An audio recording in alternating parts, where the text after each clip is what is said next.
Bonjour à tous. Aujourd'hui, encore une journée spéciale où je vous lirai pas le livre vidéo de la COVID-19 à la dictature mondiale parce que c'est le jour de l'an et on va célébrer ça ensemble d'une autre façon. D'abord, je veux commencer par vous exprimer mes vœux pour l'an nouveau qui commence aujourd'hui.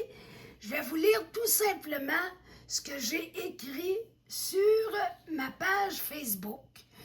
Bonne et heureuse année à mes amis Facebook et à mes abonnés YouTubeurs. Que la paix et la joie règnent en nos cœurs, peu importe les circonstances familiales, mondiales ou personnelles. Que l'année 2026 soit plus merveilleuse pour nous que l'an 2025, mais moins extraordinaire que 2027, car nos vies sont appelées à s'améliorer et à évoluer dans une bienheureuse direction, une direction qui donne sens à notre vie et qui rende céleste notre expérience terrestre. Alors, bonne année tout le monde. J'espère que vous allez passer une très belle journée auprès de ceux que vous aimez ou du moins dans un état d'esprit agréable. Et pour vous offrir mon petit cadeau du jour de l'an, je vais vous lire un texte que j'ai composé. J'avais commencé du moins à composer un texte il y a plusieurs années en faisant des jeux de mots avec des prénoms.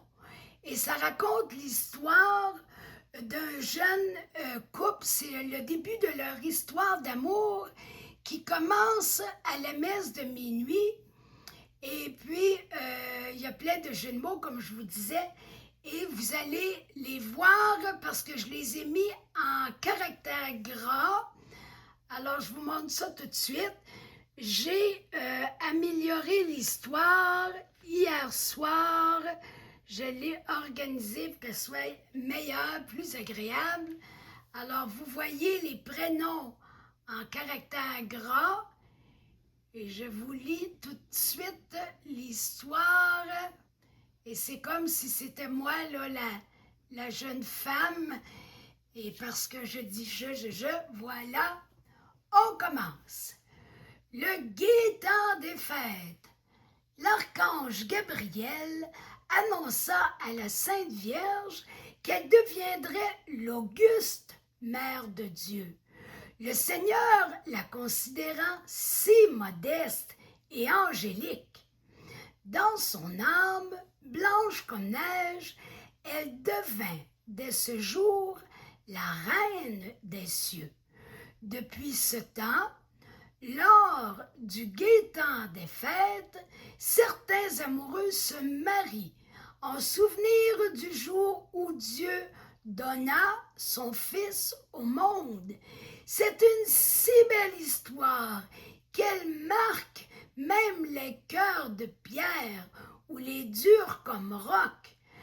Tant de gens, quand ils vont à la messe de minuit, lisent avec beaucoup de clémence la parole de Dieu donnée à toute l'humanité. Elle s'édite avec constance en France et dans tous les pays du monde, autant parmi les fortunés qu'auprès des moins prospères. L'an passé, durant la messe de minuit, mon voisin Rémi, tout comme moi à l'aurore de sa vie, chanta une céleste mélodie d'une voix claire sous les feuilles de gui pour célébrer l'Emmanuel. À la fin de la cérémonie, je n'ai pas manqué de le féliciter. Il a beaucoup aimé mes compliments.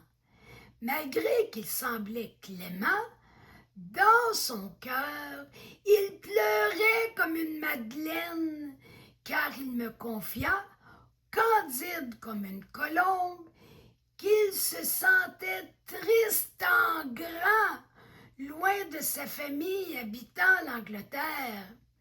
Pour acquiescer à ma demande, mes parents l'ont invité à notre réveillon de Noël, sachant que ce n'est pas rose de passer le gai temps des fêtes seul.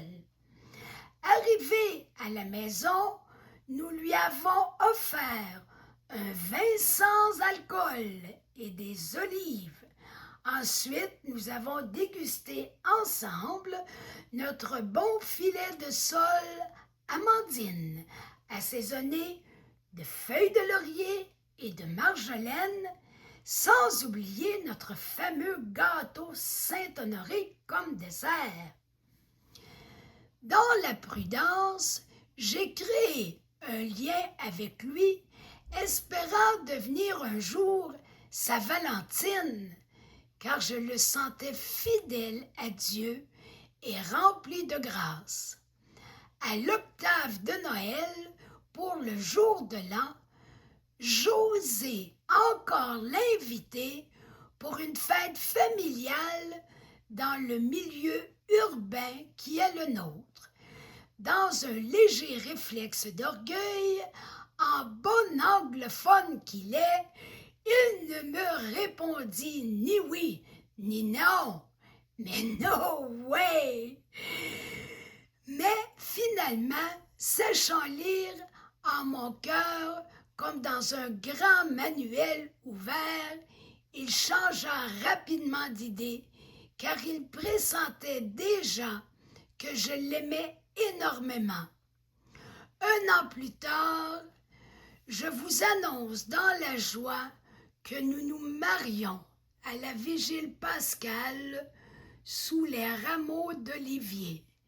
Ma petite cousine Germaine, les mains garnies d'un beau bouquet de marguerites, nous servira de bouquetière et mon frère Benjamin de témoin. Sylvie, dans notre cœur, le Seigneur, Sylvain, pour nous offrir la vie en abondance, j'en ai l'assurance. Nous vivrons heureux et nous aurons beaucoup d'enfants.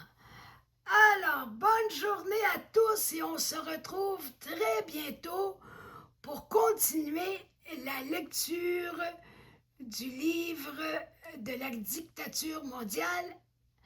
Non, voyons, qu'est-ce que je dis là? De la COVID-19 à la dictature mondiale. À bientôt!